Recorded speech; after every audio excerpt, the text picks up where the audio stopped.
देखिए, अगर आप भी एक एडसेंस यूज़र हैं तो आपके लिए एक नई अपडेट आई है जो कि गूगल एडसेंस ने दिया है। देखिए, ये कल 30 अप्रैल को आया था मेरे पास। आज मैं वीडियो बना रहा हूँ 1 मई को। सबसे पहले तो थोड़ा सा आप ये जो आपके सामने है मैं आपको हिंदी में समझाऊंगा। थोड़ा सा इसको एक बार पढ़ लेते हैं। जैसे upcoming changes to commonly used set of ad technology providers. दरअसल ये किसके बारे में है और ये रेवेन्यू पर इम्पैक्ट पड़ने वाला मैं आपको बता दूं। ये इम्पैक्ट कैसे पड़ेगा ये तो इसको सुनने के बाद ही आप डिसाइड कर पाएंगे। ये जो भी यहाँ पे इंग्लिश कंटेंट है इसकी लिंक मैं आपको डिस्क्रिप्शन पे दे दूंगा, लेकिन अभी मैं आपको समझा देता हूँ। गूगल का ये कहना है कि 2 जून 2025 को ये अपडेट सभी पे लागू होने वाला है। लेकिन ये क्या है और कैसे लागू होगा? मान लीजिए आपकी एक वेबसाइट है और यहाँ पे गूगल पार्टनर के थ्रू कई लोग अपनी एड्स आपकी वेबसाइट पे दिखा रहे थे, लेकिन अब गूगल उनकी छटनी करने वाला है एक तरीके से।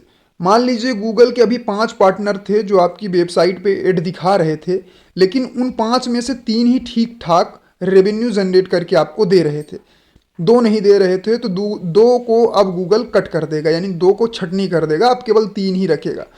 तो हो सकता है आपके रेवेन्यू पर थोड़ा असर पड़े। अगर आपकी वेबसाइट अच्छी है तो वो 3 ही अच्छा खासा आपको रेवेन्यू दे सकते हैं। लेकिन अगर हो सकता है आपकी वेबसाइट कम ही, तो ये ज़्यादा देने वाले ये जो पार्टनर थे गूगल के, वो हो सकता है आपके इसमें उनके कैटेगरी का ना हो तो एड रन कम हो। तो ये तो डिसाइड होता है कि आपके कितने ऐड चल रहे हैं आपकी वेबसाइट पे। और गूगल जैसे छटनी कर दिया, 5 लोगों में से 3 लोग ही अब रखेंगे।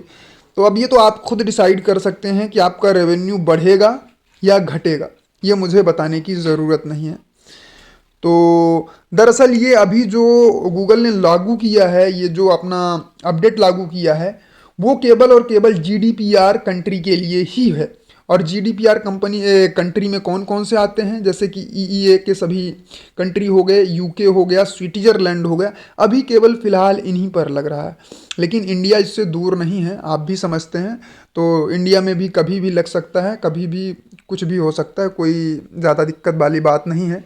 लेकिन अब मैं आपको आगे, ये आपने पढ़ लिया है, इसकी लिंक मैं आपको डिस्क्रिप्शन पे दे दूंगा, आप चाहे तो डिटेल में इसको पढ़ सकते हैं। बहुत ज़्यादा डिटेल है नहीं कुछ इसमें। अब मैं आपको ले चलता हूँ गूगल एडसेंस के डैशबोर्ड पर और वहाँ पे भी कुछ दिखा देता हूँ, जैसे कि जीडीपीआर अभी हमारे पास मैसेज लागू करने के लिए आता था। तो चलते हैं गूगल एडसेंस अकाउंट पे और यहाँ पे आप आएंगे गूगल एडसेंस अकाउंट के प्राइवेसी एंड मैसेजिंग ऑप्शन पे। और जैसे यहाँ नीचे स्क्रॉल करेंगे तो यहाँ पे देख सकते हैं कंसेंट मैनेजमेंट सॉल्यूशन। तो पहले अभी अभी लगभग 1 साल पहले ही, 2 साल पहले ही ऐसा हुआ कि आपके वेबसाइट पे, 1 साल ही हुआ होगा समथिंग दैट, 1 साल पहले। तो आपकी वेबसाइट पे अगर कोई फॉरेनर, जैसे मैंने आपको बताया यूके और स्विट्जरलैंड के कोई भी निवासी अगर आपकी वेबसाइट पर विजिट करते हैं तो उनको एक मैसेज पॉपअप दिखाई देगा और फिर वो ही एक्सेप्ट करने के बाद ही आपकी वेबसाइट में विजिट कर पाएंगे और आपका रेवेन्यू जनरेट होगा। तो ये तो इन्होंने पहले ही बना दिया था, इसकी कोई बात नहीं। अब मैं आपको बता दूं, अगर आप अपना प्रेस रिलीज करवाना चाहते हैं तो आपको PR agency आलगी group WhatsApp channel को ज्वाइन कर लेना है। यहाँ पे पैकेजेस, सिंगल, सभी न्यूज़ साइट्स, लगभग 5000 प्लस न्यूज़ साइट अवेलेबल है जहाँ पे आप अपना आर्टिकल न्यूज़ साइट में पब्लिश करवा सकते हैं मेरे थ्रू। इसके लिए मैंने एक एप्लीकेशन भी लॉन्च किया है गूगल प्ले स्टोर पर, आप आलगी ग्रुप प्रेस रिलीज सर्च कर सकते हैं। और दूसरा ऑप्शन आपके पास है कि स्क्रीन पर दिए हुए व्हाट्सअप नंबर पर आप हमें मैसेज करें और